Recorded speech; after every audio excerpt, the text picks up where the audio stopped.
naglalaba pa. Ayan. May naliligo. Ayan, mamaya bababa tayo dyan. Kupa din tayo ng buhangin. Ayan, so umalik na tayo sa taas.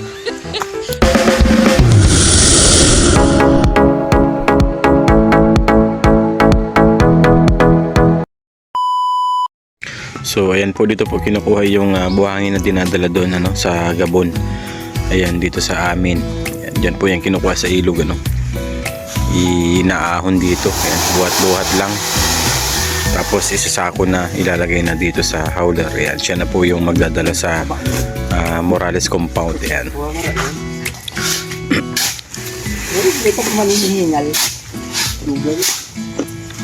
Lagi sa akin yan. Masaba.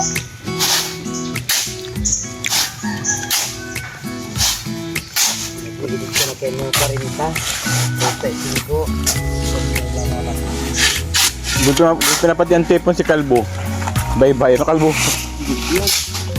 Tulong bundok. Mabaybay nga sana ako sa bago. Paghiling ko, mapalakatipon si Kalbo. Naman kayo ito. Natukad sana ako maski sarong kubig ko. Marout kayo ito. At siya na hapon. Nakatukad. Mas may may hulog ko na akong cellphone na panghulog.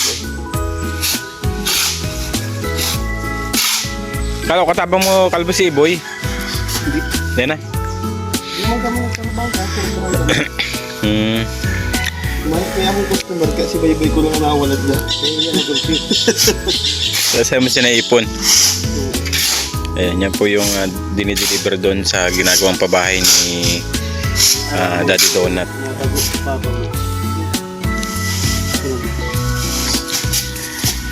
Hindi ko manaram na may mga tipon kay kasi taybo yung ko ang sinadjust ko kay Papa.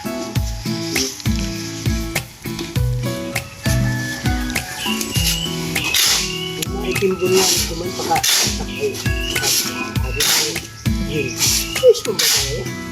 Ang ganda mo, mga malinig pati ta bagong baha baga. So, ayan.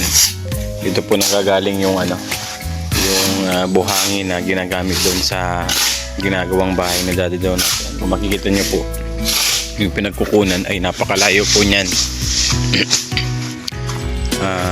Hinahakot galing sa ilog kasi di naman po makakababa dyan yung hauler, kaya binubuhat po mula doon sa gilid ng ilog kasi naiahon naman na yan, napatuyo na rin kaya di na ganong mabigat at bumaba ng tubig niyan. So, ayan si Kuya Bleng yung naghahakot doon sa Gabon siya yung nag-deliver at si kamag-anak din po namin, pinsan ko si Kalbo, siya naman yung nag-aahon mula sa ilog. So ayan, meron pa po ditong mga nakaipon na buhangin.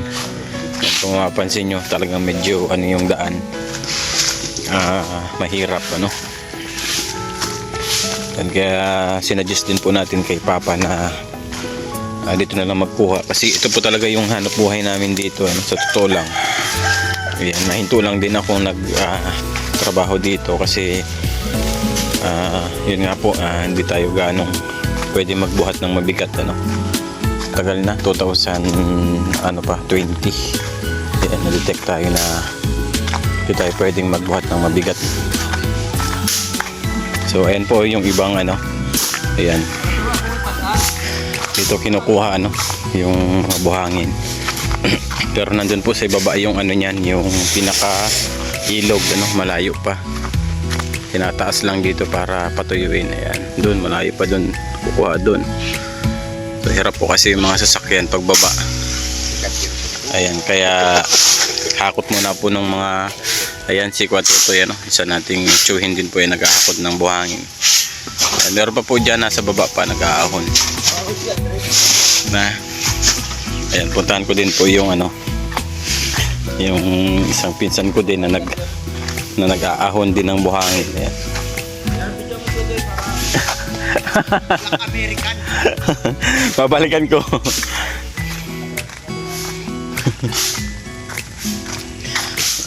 Ay, tingnan ko yung ano ko dito, yung isang pinsan ko na nag-aahon din ng buhangin.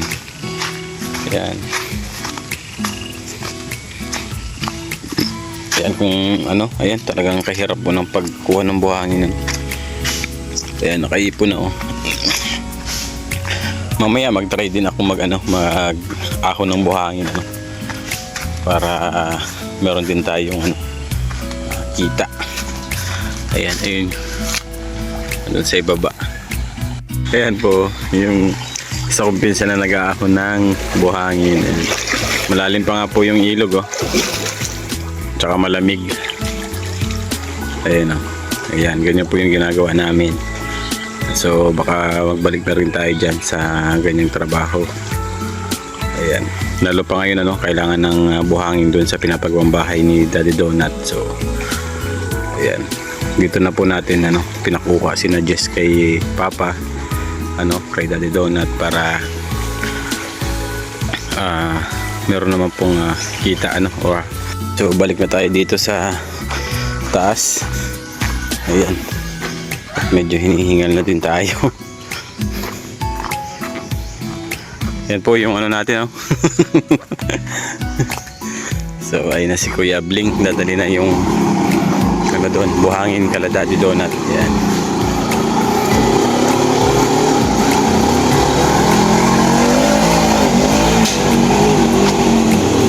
Lakas ng motor oh.